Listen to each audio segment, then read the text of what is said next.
संत रामपाल जी महाराज एक ऐसे महान संत जिन्होंने अपनी सतभक्ति, तत्व ज्ञान, करुणा और सेवा के बल पर समाज में नई मिसाल कायम की है। संत रामपाल जी महाराज की अगुवाई में उनके सभी सतलोक आश्रमों से समाज कल्याण के अद्भुत कार्यों ने समाज को सुनहरे भविष्य की एक नई उम्मीद दिखाई है।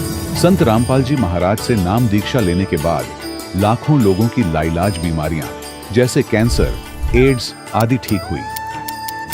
संत जी के ज्ञान से प्रेरित होकर उनके अनुयायियों ने लाखों यूनिट रक्तदान किया।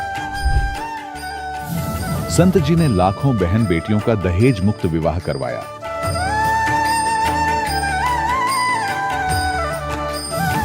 संत जी ने लाखों लोगों का नशा छुड़वाया, करोड़ों उजड़े परिवार बसे। संत जी के आश्रमों में समागम के दौरान निःशुल्क नेत्र चिकित्सा, दंत चिकित्सा प्रदान की जाती है। संत रामपाल जी महाराज द्वारा समय समय पर पर्यावरण संरक्षण के उद्देश्य से बड़े स्तर पर वृक्षारोपण किया जाता है। संत जी ने जरूरतमंदों को तत्काल राहत पहुंचाने के लिए एम्बुलेंस सेवा शुरू की।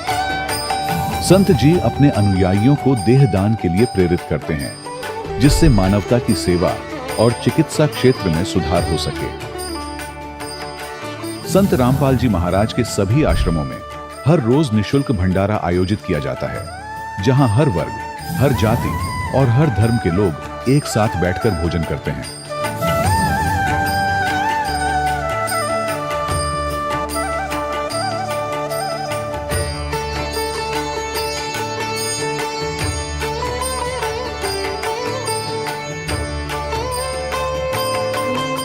संत रामपाल जी महाराज की अन्नपूर्णा मुहिम ने गरीब और बेसहारा लोगों के जीवन में एक नई ऊर्जा और उम्मीद को जन्म दिया है। घर घर खाद्य सामग्री और जरूरी मदद पहुंचाकर संत रामपाल जी महाराज ने लोगों को दुख और मजबूरी से लड़ने की ताकत प्रदान की है।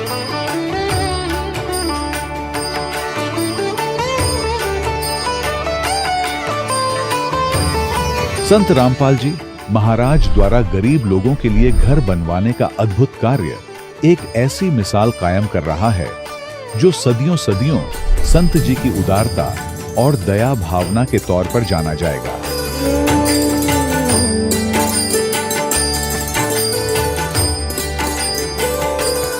संत रामपाल जी महाराज के आश्रम में हजारों बुजुर्गों को सम्मान और प्यार के साथ जीवन जीने का अवसर मिलता है। उनके खाने, रहने और स्वास्थ्य की पूरी जिम्मेदारी संत रामपाल जी महाराज उठाते हैं। अनाथ बच्चों के लिए संत रामपाल जी महाराज के सभी आश्रम किसी वरदान से कम नहीं। यहाँ उन्हें शिक्षा, संस्कार और भविष्य के लिए बेहतर अवसर प्रदान किए जाते हैं। चाहे बाढ़ हो, भूकंप या महामारी, संत रामपाल जी महाराज और उनके अनुयायी हमेशा ही जरूरतमंदों के लिए सबसे आगे खड़े रहते हैं। कोविड महामारी के दौरान संत रामपाल जी महाराज के आश्रमों से करोड़ों लोगों के लिए भोजन, दवाइयां और जीवन रक्षक सामग्रियां उपलब्ध कराई गई। चाहे गरीब की मदद हो या किसी शोषित और पीड़ित वर्ग के हक और सम्मान की लड़ाई, संत रामपाल जी महाराज ने हमेशा ही उनकी दबी आवाज को सरकारों तक पहुंचाया है और उन्हें उचित न्याय दिलवाने में अहम भूमिका अदा की है। समाज में आध्यात्मिक और सामाजिक मूल्यों के प्रति जागरूकता लाने में संत रामपाल जी महाराज हर कदम पर मानवता के सच्चे सेवक साबित हुए हैं। संत रामपाल जी महाराज का जीवन हमें सिखाता है कि सच्ची सेवा वही है जो निस्वार्थ भाव से की जाए। आइए हम भी इस महान सेवा के कार्य में इस महान संत से जुड़ें और संत रामपाल जी महाराज से नाम दीक्षा लेकर अपने जीवन को धन्य बनाएं।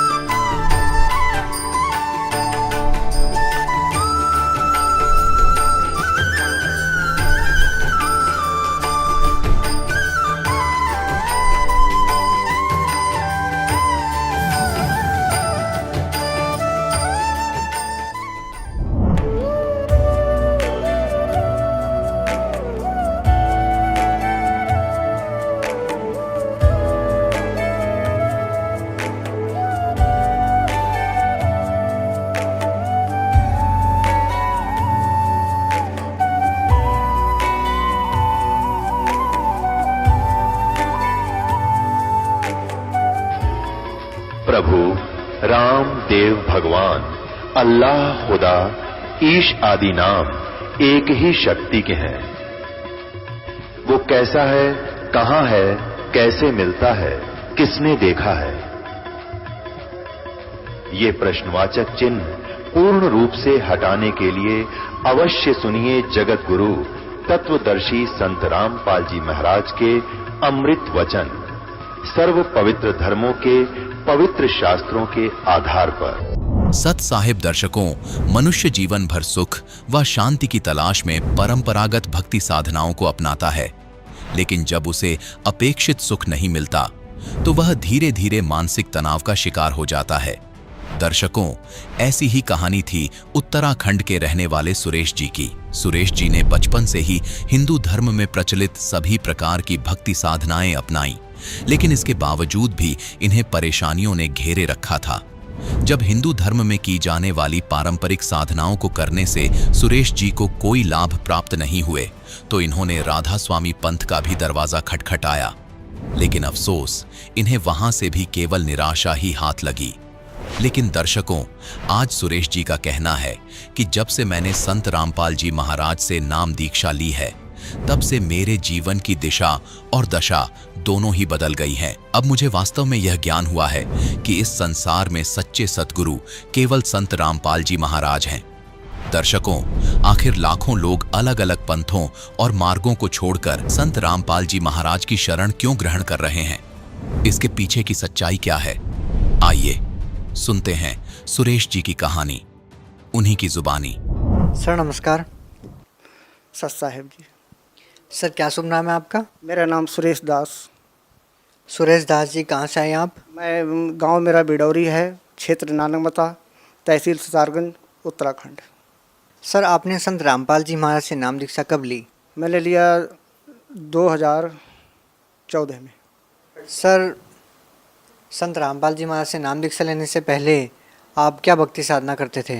भक्ति साधना मेरी राधा स्वामी से था। मैं राधा स्वामी पंथ में आपने किस संत से नाम उपदेश ले रखा था? अभी जो मौजूदा उनके चल रहे हैं गुरु जी, गुरिंदर सिंह जी से। सर राधा स्वामी पंथ में आपने संत गुरविंदर सिंह जी से नाम दीक्षा ले रखी थी, तो सर उनके द्वारा दी गई भक्ति आपने कितने सालों तक की? 18 साल हो गए सर, पाठ की सेवा करते करते, उनकी सेवा करते करते, और कोई लाभ नहीं मिला। और घर की स्थिति मेरी ऐसी हो गई थी, कभी मेरे से बिल जमा नहीं हो रहा है, कभी मतलब कर्ज देने को है, ब्याज दे रहा हूँ तो बिल रह जाता है, बिल दे रहा हूँ तो ब्याज रह जाता था। इतनी स्थिति मेरे घर की ख़राब हो गई थी, और मेरा गांव में थोड़ी विरोध भी होने लगा इस तरह से। सर आपको क्या लगता है कि आपके वहाँ पे सेवा करते करते भी इतने सालों से उनके द्वारा दी गई भक्ति करते हुए भी आपको मतलब लाभ नहीं हो रहा था, बहुत परेशानियों का सामना आपको करना पड़ रहा था? वो ऐसा था साहब, जो भी जब आज हम इधर से हमने देखा है इनकी भक्ति में, और उन पे बड़ा अंतर हुआ कि वो उनके नाम जो थे वो सही नहीं थे। महाराज जी से हमने नाम दान लिया है, तो मतलब इधर के नाम जो है हमारे सत्य हैं, उधर के नाम जो कुछ गलत थे। सर आप कैसे कह सकते हैं कि गुरविंदर सिंह जी ने जो नाम दीक्षा आपको दी वो गलत है? वो ऐसा है कि उनके जो है घट रामायण में तुलसी साहिब जो हैं वो बतलाते हैं कि 5 नाम काल के जानो, इसलिए। तो फिर सर आप संत रामपाल जी महाराज की शरण में क्यों आए? उनकी शरण में यूँ आए कि मतलब इनका जो ज्ञान भी सत्य है, और वचन भी इनके सत्य हैं, और सत्संग भी इनकी सत्य है, इसलिए। सर पहले आप राधा स्वामी पंथ से जुड़े हुए थे, फिर आपने संत रामपाल जी महाराज को अपना गुरु बनाया। सर ऐसा कहा जाता है कि गुरु नहीं बदलना चाहिए, गुरु बदलना पाप है। ऐसा है, गुरु बदलने के लिए सत्संग में गुरु जी सदगुरु रामपाल जी महाराज कहते हैं कि मतलब एक डॉक्टर से फ़ायदा नहीं होता, दूसरे डॉक्टर के पास जाते हैं। तो इसलिए मतलब अगर वो उनका नाम गलत है तो हम इसलिए यहाँ पर आए, इनकी शरण पे आए, तो इसमें बदलने में कोई दिक्कत नहीं है। सर पहले आप राधा स्वामी पंथ से जुड़े हुए थे, राधा स्वामी पंथ के संत गुरविंदर सिंह जी से जो भक्ति आपको मिली और जो भक्ति संत रामपाल जी महाराज जी देते हैं, गुरविंदर सिंह जी और संत रामपाल जी महाराज के ज्ञान में आपको क्या भिन्नता नज़र आती है? इनके ज्ञान में भिन्नता ये लगी कि वो मतलब उनका एक आधार नहीं है गुरविंदर सिंह जी के ज्ञान पे, और इनका एक आधार है चारों वेद, भागवत महापुराण, देवी पुराण, शिव महापुराण, ये सभी शास्त्रों के आधार से हमें ज्ञान भी बतलाते हैं और सत्संग भी सुनाते हैं। ये इतनी भिन्नता है। संत रामपाल जी महाराज से नाम दीक्षा लेने के बाद आपको क्या लाभ मिले? लाभ तो साहब लाभ की अब मैं क्या कहूँ, अब साहब लाभ मेरे जो भी लाभ मिले, मुझे आर्थिक स्थिति मेरी अच्छी हो गई है, ऐसी बात नहीं है। और मुझे सुख भी दे ही रहे हैं मालिक। मेरे कोटा में तो नहीं था साहब, अगर मेरे कोटा में होते तो इतना मतलब मेरे बाल बच्चों की मृत्यु नहीं होती, मेरे ऊपर गरीबी नहीं आती।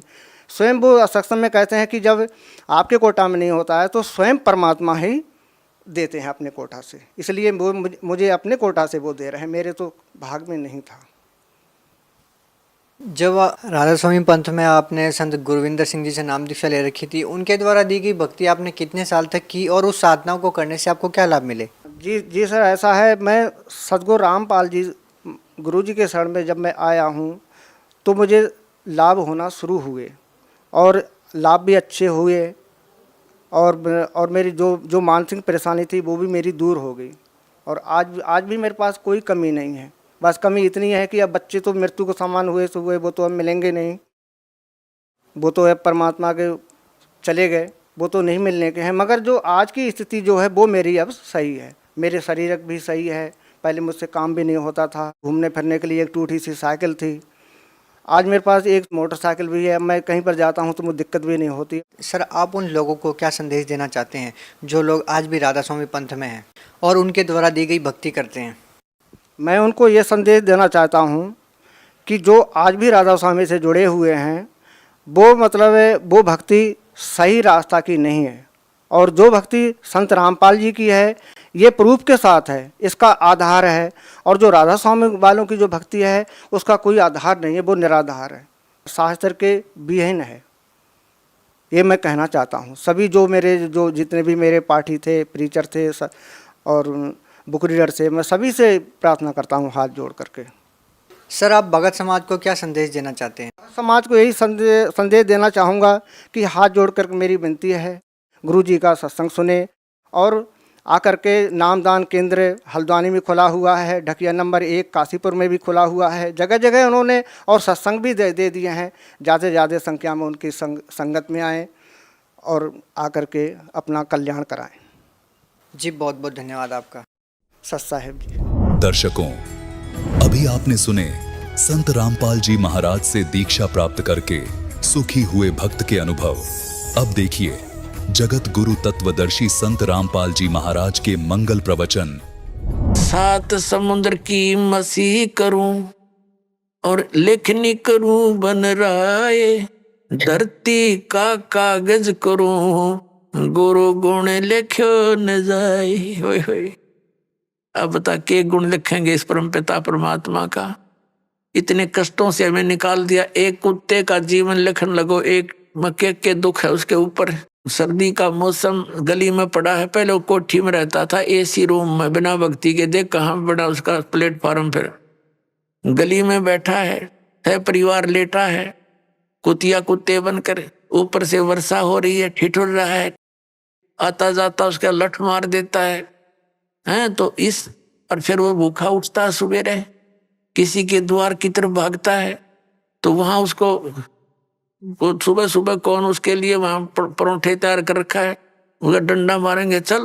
वो फिर दूसरे घर में घुसता है, तीसरे मनमान रसोई में पहुंच जा, क्यों भूख लग रही है तो उसका लागे कड़मा लठ, फिर ट्या ट्या करता हुआ फिर कहाँ पहुंचेगा, कुरडिया पर गंध खाने के लिए जाएगा वो।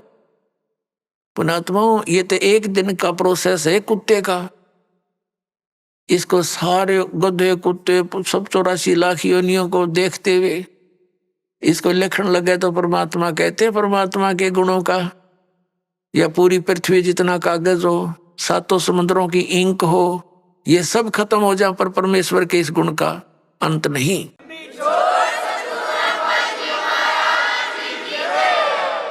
अब पुणात्मा परमात्मा बताते हैं, गुरु गोविंद कर जानियो रहियो शब्द समाए, मिले जब दंडवत बंदगी नहीं तो पल पल ध्यान लगावे।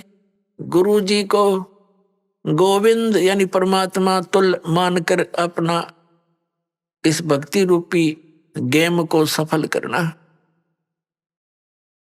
पुणात्मा परमात्मा जब आए थे वो स्वयं भगवान थे और हम उनको ना पहचान कर हम एक सिंपल मैन मानते रहे।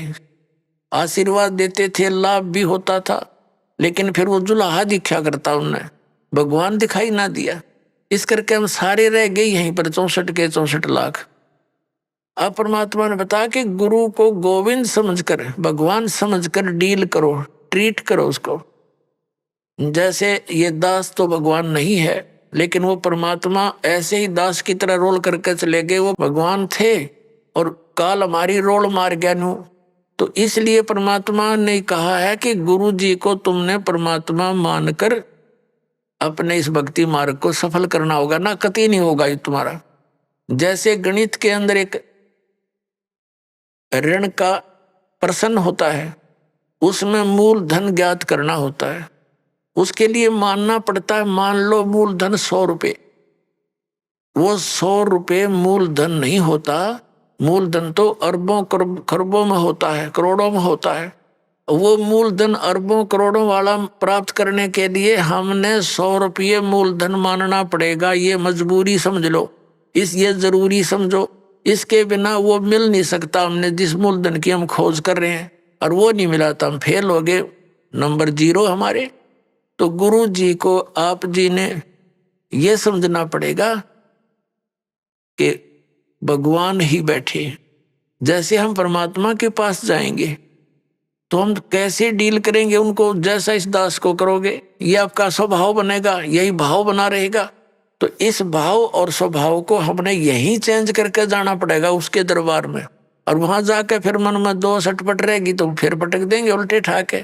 वहां तो छालनी में छाने जाओगे, पुण्यात्मा उड़ा, कोई किसी की गवाही की जरूरत को नहीं।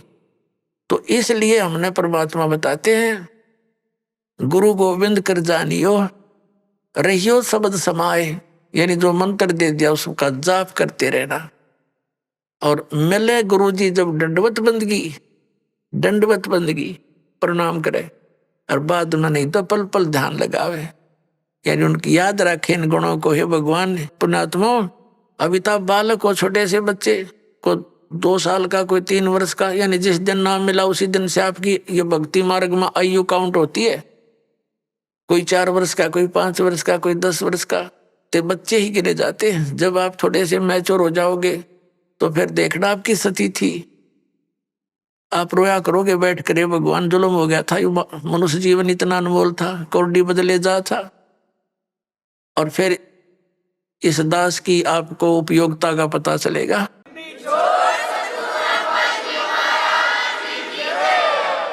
फिर उसकी भूल पड़ ही नहीं सकती। इतना उपयोगी वस्तु एक पल भी नहीं हम दूर हो सकते जिसमें इतना लगाव बन जाएगा, ऐसा खिंचाव बनेगा।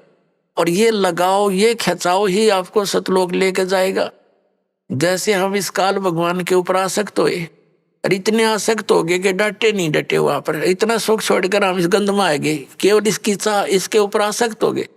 अब इसके असलियत का पता आपको लग जाएगा। तो 1 नंबर का विलियन है, सब धोखा करके काम करावा, भला तुम्हारे से सारा काम करवा रहा है और आप खा रहा हमारे को, तो फिर आपका इससे दिल लटेगा। और परमात्मा की तरफ जाने के लिए आपको इस दास के अतिरिक्त पृथ्वी पर कुछ दिखाई नहीं देगा। अतः फिर अपने आप आपकी आशा आपकी हर तरह से हट करके व्यक्ति इस दास पर जो है ना इकट्ठी हो जाएगी, एकत्रित हो जाएगी, और इतनी कसक हो जाएगी कि आप डांटे नहीं डट सकते। और यह भक्ति की शक्ति जो दास ने बताया, कमाई तुम्हारे साथ होगी। तो इस प्रकार फिर हम सतलोक जा सकेंगे, नहीं तो यह बात बनेगी नहीं जल्दी से। अब फिर क्या बताया है कि कबीर हरि जय रूठ जा, गुरु की शरण में जावे, कहे कबीर गुरु रूठ गए, हर ना होते सहाय।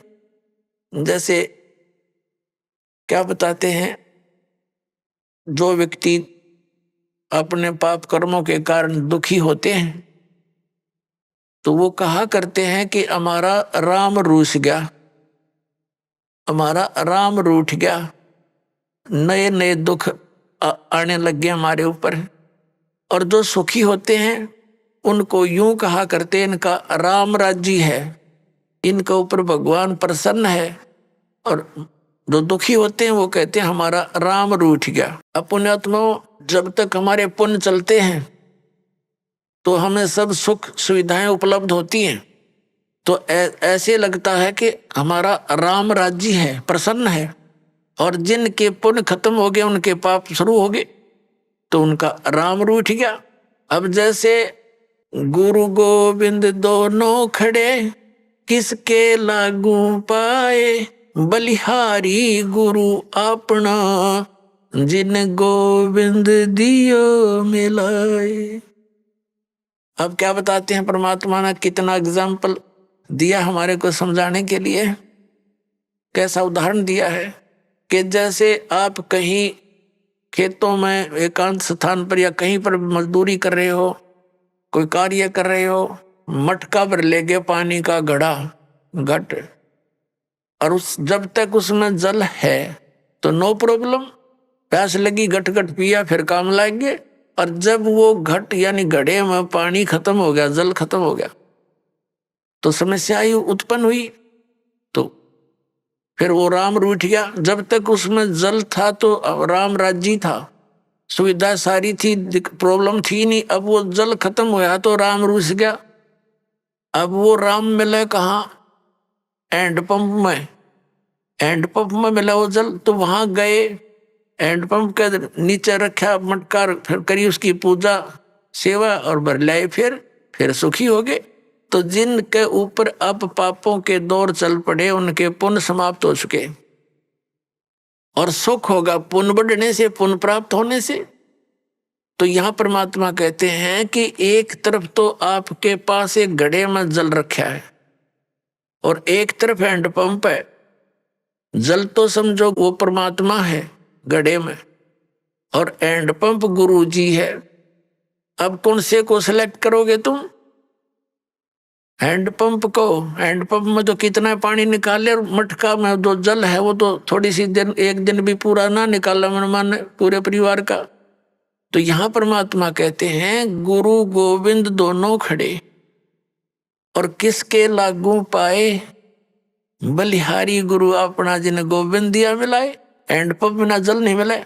कबीर हरि जय रूठ जा, गुरु की शरण में जावे, कहें कबीर गुरु रूठ गए तो हरि ना होत सहाय।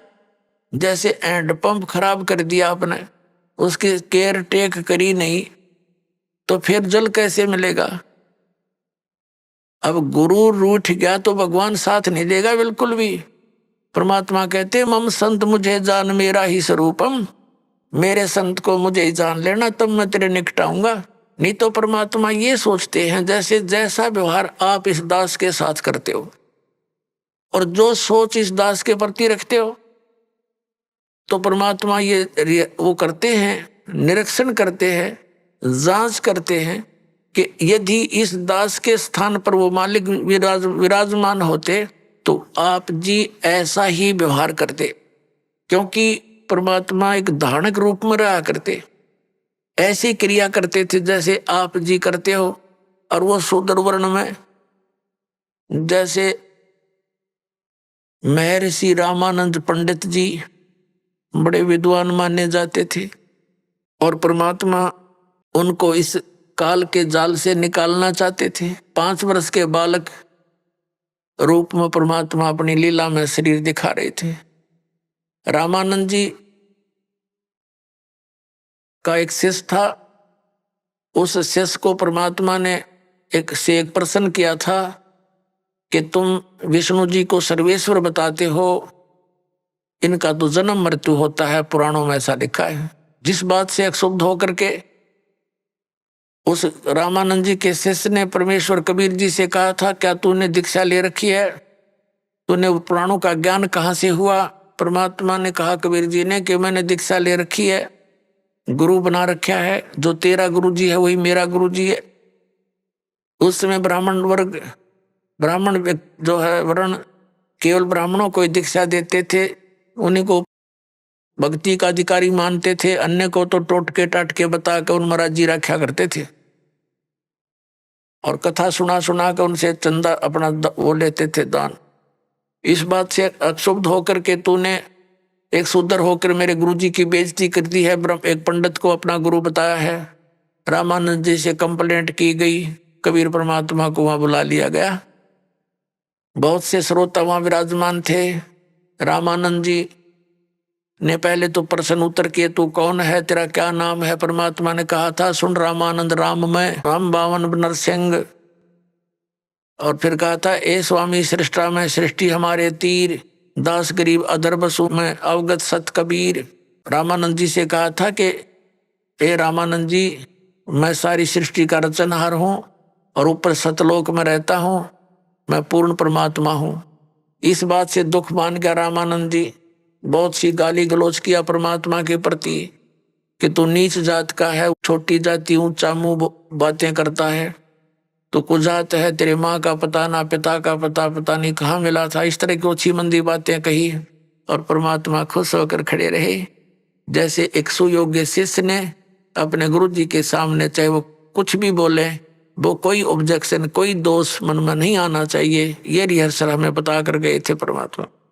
रामानंद जी गाली दे रहे और परमात्मा खुश होकर खड़े कि आप जो कहो सिर उधारिये, लेकिन मैं हूं वही जो आपको दास ने बताया, मैं परमात्मा हूँ। रामानंद जी का नहीं यकीन हुआ, वो बीच में पूजा करने लग गया कि रुक जा थोड़ी देर। बीच में पर्दा लगा दिया कि मैं शूद्रों के दर्शन भी नहीं करता, ये दिखाने के लिए। और झोपड़ी के अंदर बैठकर एक पूजा करने लगा, जैसे भगवान विष्णु की काल्पनिक मूर्ति बनाई।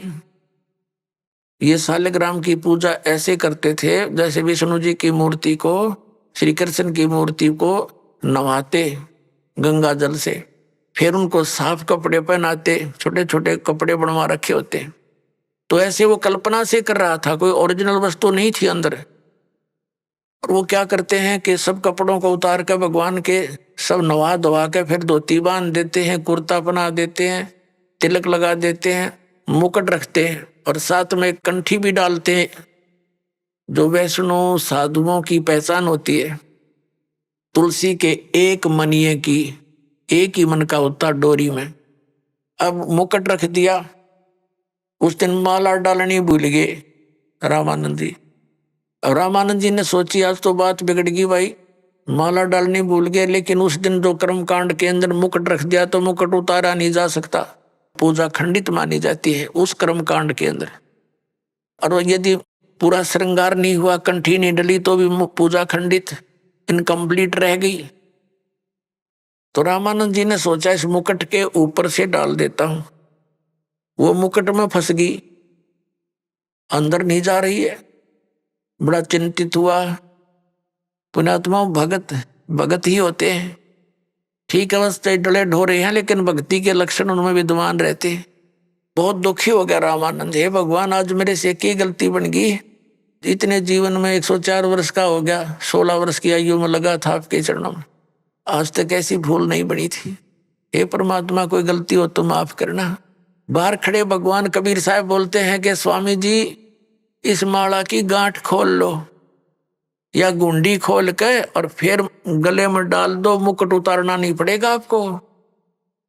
अपनात्माओं, एक छोटा सा बालक और शूद्र वर्ण में जुलाहे जाति में, और जिन जुलाहों को शूद्रों को वो ब्राह्मण लोग छूने भी नहीं देते थे, अपने शरीर से दूर 10 कदम दूर रखते थे।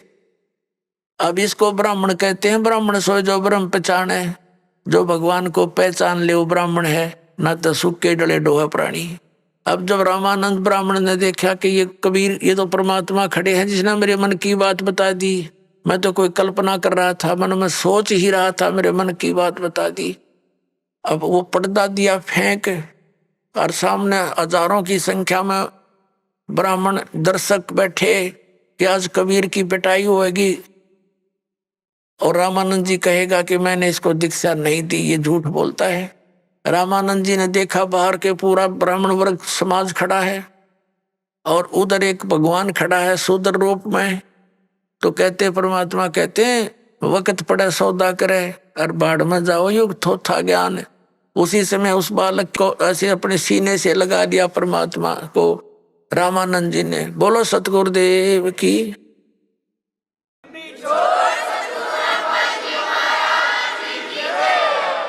और जो ऐसे अपने शरीर परमात्मा को सीने से लगाया तो इतना नरम शरीर था परमात्मा का, जैसे रुई रबड़ होता है, क्योंकि उनका शरीर शुक्रम अकायम असनाविरम है। परमात्मा का शरीर हमारे जैसा 5 तत्वों से बना हुआ नहीं है।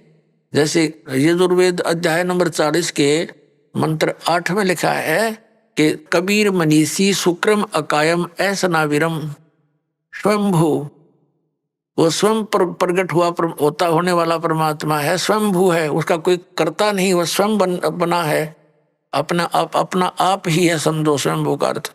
और उसका शरीर असनाविरम, या अडचाम का पुतला नहीं।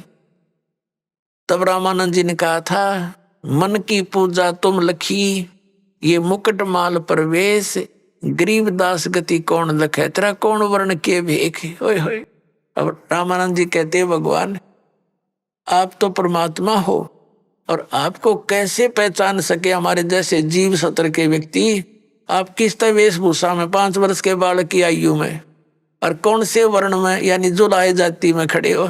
आपको भगवान कैसे माने हम, ये जीव कैसे समझ सकेंगे परमात्मा। मेरी तो आपने भ्रम निवारण कर दिया। मन की पूजा तुम लखी और मुकुट माल प्रवेश। गरीबदास जी ने अपनी अमृतवाणी में आंखों देखा ये सब चित्रण। कहा कि रामानंद जी कहने लगे, गरीबदास गति कौन लखे, तेरा कौन वर्ण के भेख है, किस वेशभूषा में और किस जाति में आप खड़े हो भगवान, आपको कैसे पहचाने। फिर परमात्मा ने कहा, स्वामी जी भक्ति करो, आप जो साधना कर रहे हो ये मोक्ष मार्ग नहीं है, इससे जन्म मरण का रोग नहीं कटेगा। प्रसंग चला था, जा सतगुरु की मैं बलिहारी, जो जामन मरण मिटाई।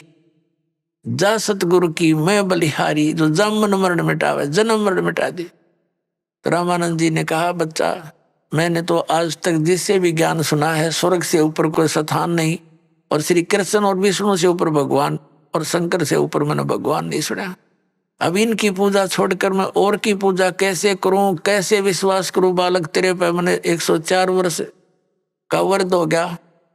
अब आप जो बताने जा रहे हो कि परमात्मा और है, क्योंकि परमेश्वर कबीर जी ने सारा कुछ बताया, आपकी गीता जी में लिखा है 18वें अध्याय के 65वें श्लोक में, 18वें अध्याय के 66वें श्लोक में आपका गीता ज्ञानदाता कहता है कि तू सर्वधर्मान परित्यज माम एकम शरणम व्रज, तो सर्व भाव से उस परमेश्वर की शरण में जा और उसी के कृपा से तू परम शांति को प्राप्त हो।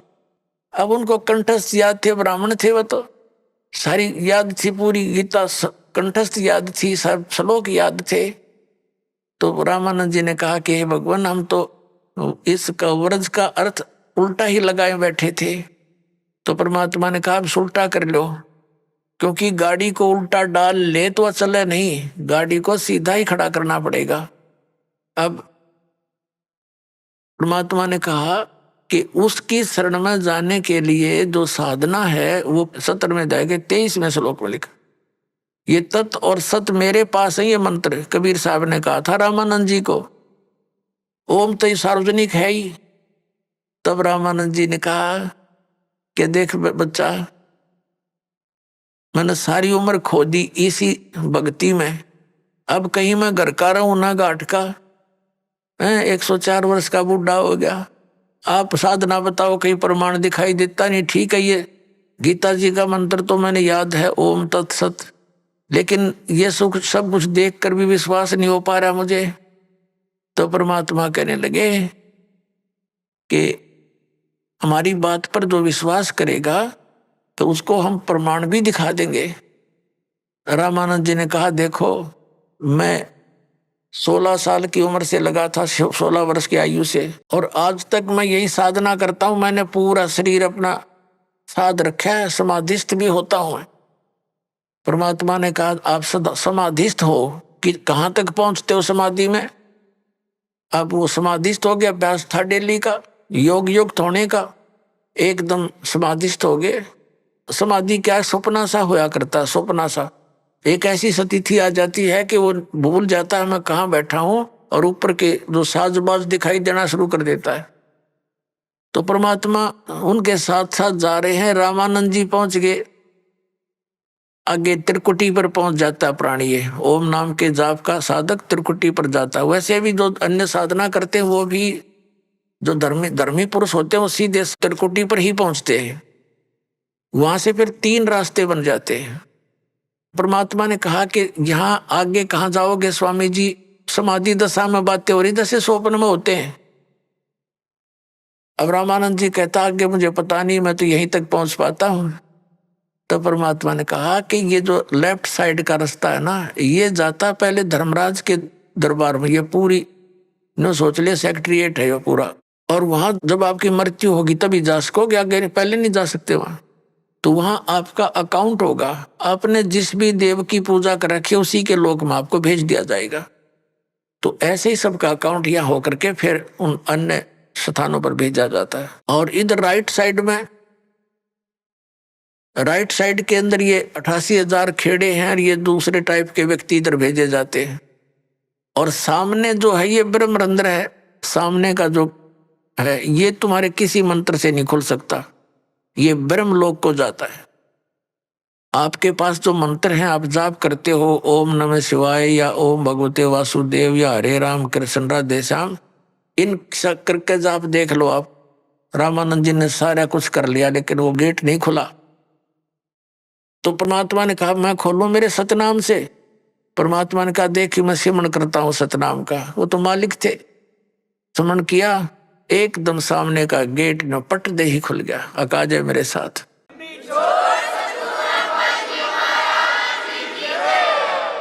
परमात्मा के अंदर जाती ऑटोमेटिक फिर बंद हो गया। ऊपर ले गए ब्रह्मलोक में, ब्रह्म दिखाया। ये अपने पुत्र का रूप धारण करके कभी ब्रह्मा रूप धारण कर लेता है, कभी विष्णु कभी शिव जी। इससे आगे फिर ले गया इसके 21वें ब्रह्मांड में तपस्या दिखाई, जहां ये भून कर 1 लाख प्राणियों को खाता है। फिर परमात्मा परब्रह्म के लोक में यानी 11वें द्वार से पार करके परब्रह्म के लोक में प्रवेश किया। परब्रह्म से आगे फिर अपने लोक में सतलोक में परम अक्षर ब्रह्म के लोक में सतलोक में ले गए, बौर गुफा को पार करके 12वां द्वार पार करके। तो वहां क्या देखा, परमात्मा अपने दूसरे रूप में, वहां ओरिजिनल रूप क्या, वहां की जो स्थिति जो भगवान वहां रहते हैं, वहां तेजों में शरीर है परमात्मा का, उसको सतपुरुष कहो, परम अक्षर पुरुष कहो, उसको कबीर भगवान कहो। तो सतपुरुष के एक रोमकूप में करोड़ सूर्य मिला दे, करोड़ चंद्रमा, ऐसी रोशनी है उस परमात्मा की, से भी तेज है। और नीचे से जो कबीर साहब गए थे 5 वर्ष के बालक की आयु में, वहां चौर उठा के अपने दूसरे रूप पर चौर करने लगे। तो रामानंद जी ने सोचा कि ये कबीर जी तो यहाँ का कोई देवता है, गण है, और ये है सचमुच वो परम अक्षर ब्रह्म। वो सोच ही रहे थे, वो तेजों में शरीर जो तख्त पर, तख्त माने सिंहासन, तख्त का अर्थ कोई यूं नहीं है लकड़ी का तख्त पर बैठे, यानी अनंत कोट ब्रह्मांड के कंट्रोलर के सिंहासन पर विराजमान है। वहां से खड़े हुए और चौर ले लिया परमात्मा से 5 वर्ष के बालक से, और 5 वर्ष का बालक बैठ गया उस अनंत कोट ब्रह्मांड के सिंहासन के ऊपर कबीर रूप में। और वो तेजों में शरीर परमात्मा कबीर जी 5 वर्ष के बालक पर एक सेवक की तरह ऐसे सेवा करने लगे चौर से। रामानंद जी सोच ही रहे थे कि ये क्या चक्कर हो रहा है, छोटा सा बालक कबीर जुलाहा, और ये इस पर यूं भगवान चौर करता। इतने में तेजों में शरीर परमात्मा का जो था वो कबीर 5 वर्ष के बालक में समावेश कर गया। अकेले कबीर जी बैठे रह गए 5 वर्ष के बालक। तब रामानंद जी से कहा परमात्मा ने कि Swami ji I am God, मैं परमात्मा हूं।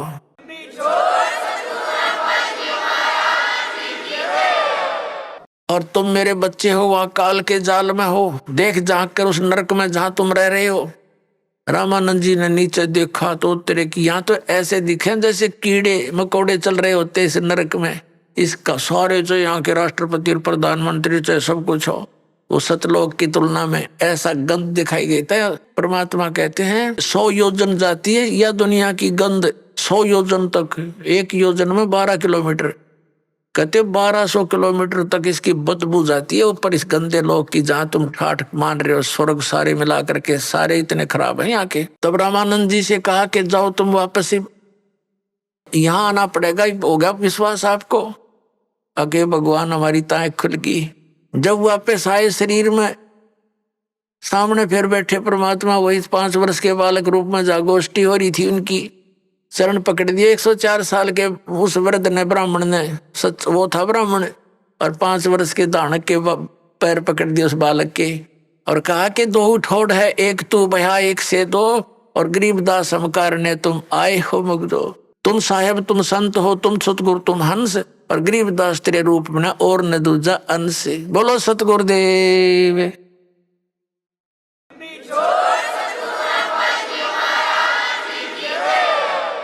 परम पिता परमात्मा पूर्ण ब्रह्म सर्व सृष्टि के रचनहार कबीर देव कबीर परमेश्वर जी,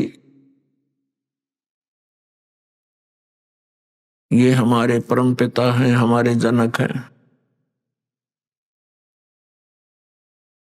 हम सभी आत्माएं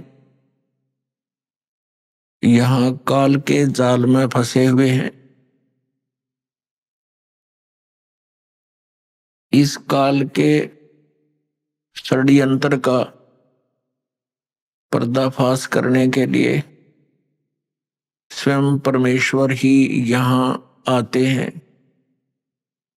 कबीर परमात्मा ये वही परम अक्षर ब्रह्म है जिसको वेदों में पूर्ण परमात्मा परम अक्षर ब्रह्म, गीता जी में जिसको उत्तम पुरुष तु अन्य परम अक्षर ब्रह्म कहा है। ये संसार रूपी वृक्ष के जड़ हैं, मूल हैं, अर्थात सर्व सृष्टि के वो पालनहार हैं। हम यहाँ काल के जाल में आकर फंस गए। यहाँ कोई भी प्राणी सुखी नहीं है। पुण्यात्माओं, जब तक हम सत्संग नहीं सुनते तब तक हम अपने प्रतिदिन के कर्म को उत्तम मानकर और अपने जीवन का लक्ष्य जानकर ही कर रहे होते हैं। जब हम सत्संग सुनते हैं, परमात्मा के विधान से परिचित होते हैं, अपने कर्तव्य कर्मों का हमें ज्ञान होता है, अकर्तव्य कर्मों का भी ज्ञान होता है। कौन से कर्म करने योग्य हैं, कौन से ना करने योग्य हैं, उनका भी ज्ञान हमें सत्संग से ही होता है। और पुण्यात्माओं, सत्संग की प्राप्ति अति दुर्लभ है। और जिन पुण्यात्माओं को सत्संग प्राप्त हो रहा है वो बहुत ही संस्कारी, अच्छे संस्कारी अंश हैं। वो युगों युगों से परमात्मा की साधना भक्ति करते आ रहे हैं। आज वही पुण्यात्मा प्रथम अग्रसर हो रही है जो पिछले जन्म जन्मांतर से परमात्मा की कसक में भटक रहे हैं, और वही अब पार होंगे। परमात्मा कहते हैं कि ये भोली आत्मा सत्संग ना सुनकर अपने ही विचारों के आधार से अपने ही क्रियाओं को उत्तम मानकर भक्तों और संतों को हेय समझते हैं, उनके साथ मजाक करते हैं, क्योंकि उनको ज्ञान नहीं। इसके विषय में परमात्मा ने कहा कि साधों से ती मस्करी और ये चोरा नाल खुशहाल मल अखाड़ा जीतेंगे, ये युगन युगन के माल। संत भक्तों जो सतमार्ग बताता उनके साथ तो मस्करी करते हैं, मजाक करते हैं, उनका उपहास करते हैं। और चोरों नाल खुशहाल जो गलत साधना बता रहे हैं, शास्त्र के विरुद्ध ज्ञान दे रहे हैं, उन चोरों के साथ ये प्रसन्न है। और फिर बताया है कि इस परमात्मा के यथार्थ ज्ञान को वही पुण्यात्मा ग्रहण करेंगी। कौन? मल अखाड़ा जीतेंगे, ये युगन युगन के माल। माल माने रेसलर यानी पहलवान। इस भक्ति रूपी अखाड़े के वो पहलवान हैं जो युगों युगों से एक्सरसाइज करते हुए आ रहे हैं और वो परमात्मा के ज्ञान को शीघ्र ग्रहण करते हैं। और दूसरे जो भक्तिहीन प्राणी हैं वो संतों के साथ मस्करी करते हैं, मजाक उड़ाते हैं, उनकी निंदा करके पाप के भागी बनते हैं। उसके विषय में कहा कि साधुओं से ती मस्करी और चोरों नाल खुशहाल, ये तो मल अखाड़ा जीतेंगे, युगन युगन के माल है। आए युगों युगों से लगे हुए हो आप, तब जाकर के आपको इस परमात्मा के गेम में सिलेक्शन हुआ आपका। ये अंतिम मैच है ही अब के, जब तुम समझ गए इस ज्ञान को आप जी, तो अंतिम गेम है ही आपका और निकल जाओगे गंदे लोक से, सतलोक चले जाओगे, सदा के लिए सुखी हो जाओगे। पुण्यात्माओं, यहाँ सुख नाम की वस्तु नहीं है और जिस सुख को हम यहाँ खोज रहे हैं उसका कितना नामो निशान नहीं। जिस कारण से अंत में ऋषि महर्षियों ने केवल सिद्धियों का सहारा लिया, एक दूसरे पर प्रभु बनकर, एक दूसरे से अधिक चमत्कारी बनकर वो यहाँ अपना भक्ति नाश करते रहे और जनता को अपने पीछे लगाकर उनका भी जीवन नाश कर गए। अभी आपने सुने संत रामपाल जी महाराज के मंगल प्रवचन। आइए अब सुनते हैं संत रामपाल जी महाराज से नाम दीक्षा लेकर सतभक्ति करके अद्भुत लाभ प्राप्त करने वाले अनुयायी के विचार। दर्शकों, जब कोई व्यक्ति अपने जीवन में हर प्रकार की भक्ति साधना करता है लेकिन फिर भी उसके परिवार पर बीमारियों का कहर टूटता है और आर्थिक तंगी व कर्ज का बोझ लगातार बढ़ता जाता है, तब ऐसे हालात में उसे आत्महत्या ही एकमात्र विकल्प लगने लगता है। दर्शकों, ऐसी ही कुछ कहानी थी राजस्थान के रहने वाले करण जी की। करण जी ने अपने जीवन में सभी प्रकार की परंपरागत भक्ति साधना को अपनाया, लेकिन इन सब के बावजूद भी परिवार का एक ना एक सदस्य बीमारियों से घिरे रहता था। कभी खुद को शारीरिक पीड़ा और मानसिक तनाव से जूझते देखा तो कभी आर्थिक तंगी और कर्ज ने जीवन को पूरी तरह जकड़ लिया। हालत इतनी बिगड़ चुकी थी कि करण जी को आत्महत्या के अलावा कोई और विकल्प नजर नहीं आ रहा था। लेकिन फिर इनके जीवन में एक ऐसा मोड़ आया जब इन्होंने संत रामपाल जी महाराज की शरण ली और आज करण जी का कहना है कि जब से मुझे संत रामपाल जी महाराज की शरण मिली है तब से मेरा जीवन पूरी तरह से बदल चुका है। दर्शकों, आखिर करण जी ऐसा क्यों कह रहे हैं? आखिर इसके पीछे की सच्चाई क्या है? आइए सुनते हैं करण जी की कहानी उन्हीं की जुबानी। सर नमस्कार। सत साहेब सर। सर क्या शुभ नाम है आपका? सर मेरा नाम भगत करणदास है। करणदास जी कहाँ से आए आप? सर मैं राजस्थान सवाई माधोपुर डिस्ट्रिक्ट से हूँ। सर संत रामपाल जी महाराज से कब से जुड़े हैं आप? सर मैं 1 अप्रैल 2010 से जुड़ा हूँ। सर संत रामपाल जी महाराज से नाम दीक्षा लेने से पहले आप क्या भक्ति साधना करते थे? सर मैं सतगुरु रामपाल जी महाराज से नाम दीक्षा लेने से पहले हनुमान जी और पितृ पूजा और हमारे घर में देवी देवताओं की पूजा करते थे। हमारे घर में एक भैरू जी नाम का देवता, उसकी पूजा करते थे। बाकी तीर्थ पे जाना, इधर रामदेव जी एक राजस्थान में, वहाँ पे जाना, तीनों देवताओं की भक्ति करते थे। सर उन पूजाओं को करने से आपको क्या लाभ हुआ? सर उन पूजाओं को करने से कोई लाभ नहीं हुआ, लेकिन मेरे फादर पूजा करते करते भी मेरे फादर है ना, उनको देखना बंद हो गया। उस टाइम पे परिवार में सबसे बड़ा मैं ही था। तो मैं जब इस टाइम पे 10 में पढ़ता था, लेकिन मेरे फादर को देखना बंद हो गया तो मेरी पढ़ाई भी वहीं बंद हो गई। तो मैंने 11वीं और 12वीं हॉस्टल से पास की। तो सर उसके बाद में फादर इतना देखना बंद हो गया कि घर की आर्थिक स्थिति कमज़ोर हो गई। तो सर ऐसा कोई लाभ नहीं हुआ जिससे कि हमारी आर्थिक स्थिति भी ठीक हो सके और घर की स्थिति बिगड़ती गई और मेरी पढ़ाई भी रुक गई, इसलिए मुझे हॉस्टल में एडमिशन लेना पड़ा। तो सर कोई खास लाभ नहीं हुआ सर। सर संत रामपाल जी महाराज की शरण में कैसे आए?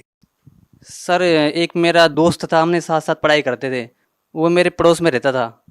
तो उसको सर ये गहरी नज़र गीता नामक बुक मिली एक मेले में, सतगुरु रामपाल जी महाराज की। उस बुक को उसने पढ़ा। पढ़ने के बाद में उसने उस बुक को पढ़ के एक महीने दिन रात करके उसने पढ़ा। पढ़ने के बाद वह यहाँ सतलोक आश्रम में आए। आने के बाद में वो नाम दीक्षा लेके वापस गए। वापस जाने के बाद में उसने मुझे बताया कि हरियाणा में परमात्मा आए हुए हैं। मैंने बोला कि ये आप कैसे बोल सकते हो कि भगवान आए हुए हैं? तो उसने बताया कि मुझे गहरी नज़र गीता नाम एक बुक मिली है, उसको मैंने पढ़ी है, उसमें क्लियर लिखा करा है। बोला क्या लिखा करा है? मैंने पूछा। उसने बताया कि मुझे गीता और वेदों के अनुसार उसमें क्लियर लिखा करा है कि परमात्मा कबीर साहिब है और वो सतलोक आश्रम में आए हुए हैं। तो तेरे भी मेरे बीमारी थी, मेरे राइट साइड किडनी स्मॉल थी, उसके अंदर एक स्टोन था और मेरी एक लेफ्ट साइड वेरिकोसिल था, एक नस फूली हुई थी मेरी, और मेरे में 40 kg वजन था ओनली। उस टाइम पे मेरी उम्र 22 साल थी। तो मैं बहुत परेशान था। तो उसने बताया कि आपकी इतनी बीमारी, आप ठीक हो जाओगे, आप भी नाम दीक्षा ले लो। तो मैंने बोला ठीक है लेंगे। उसके बाद मैं घर आ गया। घर आने के बाद में मेरे पिताजी ने मुझे 500 रुपये दिए और बोला कि बेटे तेरी तबीयत ज़्यादा खराब रहती है, तू ऐसे कर देवता के जाया, निवाई के पास एक देवता वहाँ जाया। तो मैं वहाँ तो गया नहीं। 500 रुपये लेके मैंने सतलोक आश्रम आया। आने के बाद मैंने वहाँ देखा कि वहाँ पे गेट के अंदर घुसते भगत जी ने पूछा कि भगत जी कहाँ से आए हो?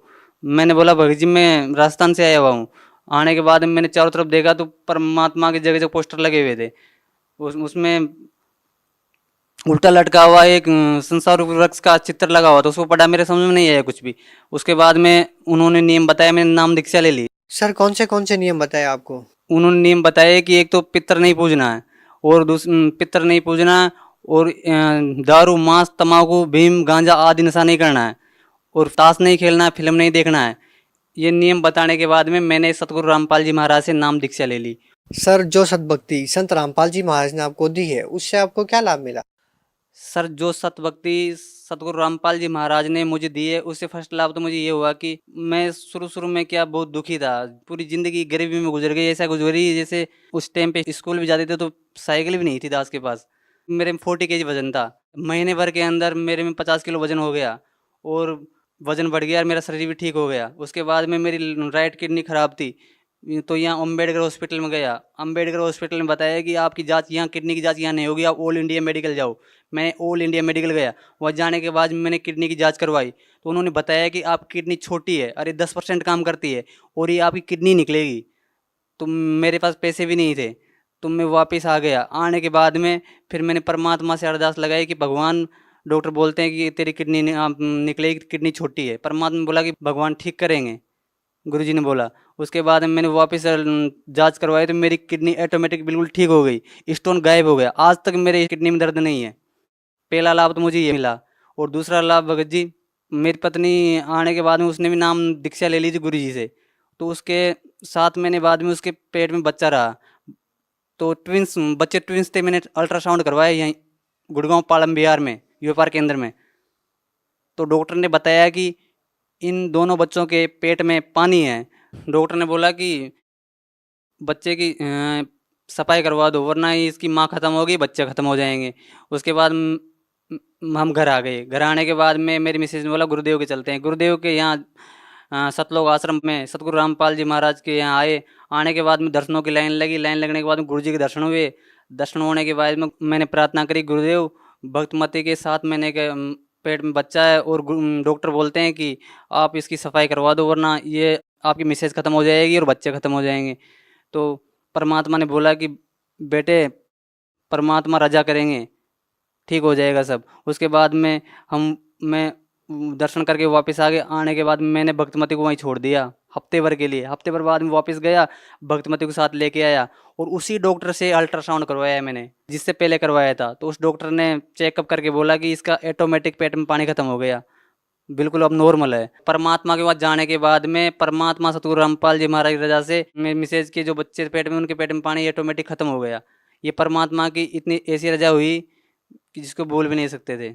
उसके बाद में परमात्मा का एक और चमत्कार हुआ, वो ये हुआ कि भक्तमती क्या सत्संग में जा रही थी, तो उसके क्या स्तन में गांठ हो गई। गांठ होने के बाद में हमने डॉक्टर से चेकअप करवाया, डॉक्टर ने बोला कि इसका ऑपरेशन होगा। तो भक्तमती ने बोला सत्संग है गुरुदेव की और जाना जरूरी है, गई नहीं, 3 महीने हो गए। उसके बाद में भक्तमती वहाँ गुरुजी के सत्संग में सतलोक आश्रम वहाँ चल गई। जाने के बाद में 3 दिन की सत्संग होती है हमारे गुरुजी की। 3 दिन की सत्संग सुनने के बाद में भक्तमती वापस आई, तो उस टाइम पे उसकी गांठ बिल्कुल पक चुकी थी। तो मैंने डॉक्टर से बात कर रखी थी, डॉक्टर ने बोला आते ही ऑपरेशन करवा देंगे। तो डॉक्टर ने शाम को डॉक्टर को दिखाने के लिए गए, तो डॉक्टर ने बोला अभी दर्द नहीं होगा रात को, ये दवाई ले जाओ आप। तो मेरी मिसेज वो दवाई लेके आ गई। आने के बाद में हमने रात को उसने दवाई ले ली। दवाई लेने के बाद में सुबह जब उठती है तो उसको देखती है कि उसकी गांठ ऑटोमेटिक खत्म हो गई पूरी, और बिल्कुल जैसे नॉर्मल स्थिति हो गई बिल्कुल। तो दूसरा लाभ अगर जी वो मिला इस दास को।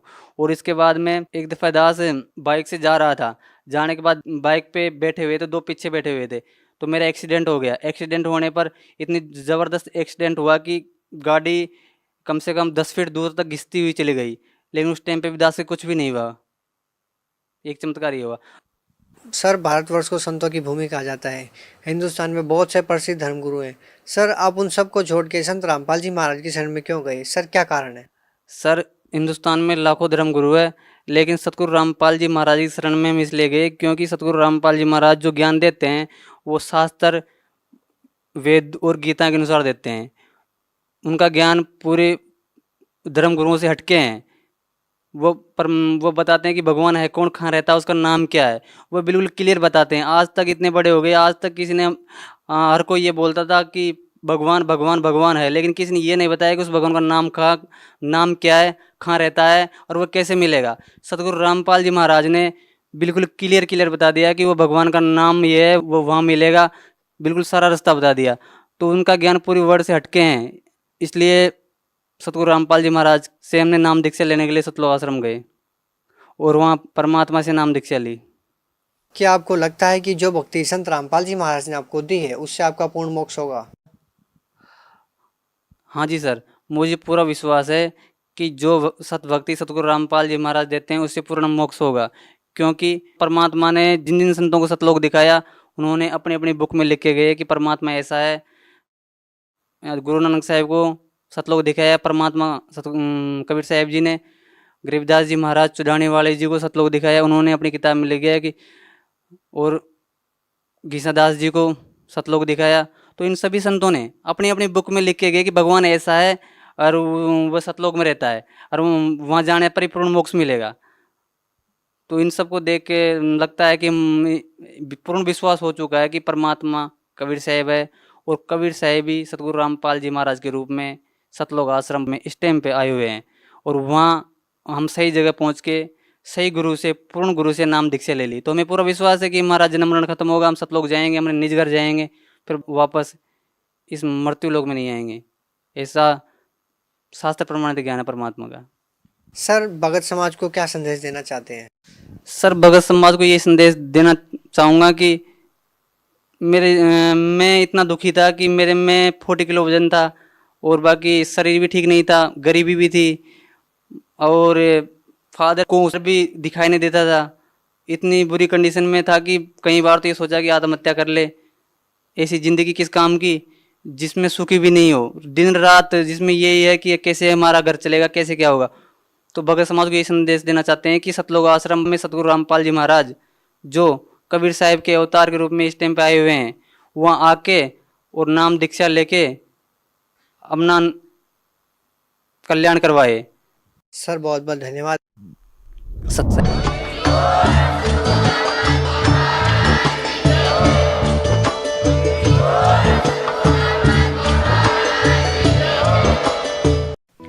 आप सुन रहे थे जगत गुरु तत्वदर्शी संत रामपाल जी महाराज के मंगल प्रवचन। अधिक जानकारी के लिए संपर्क करें।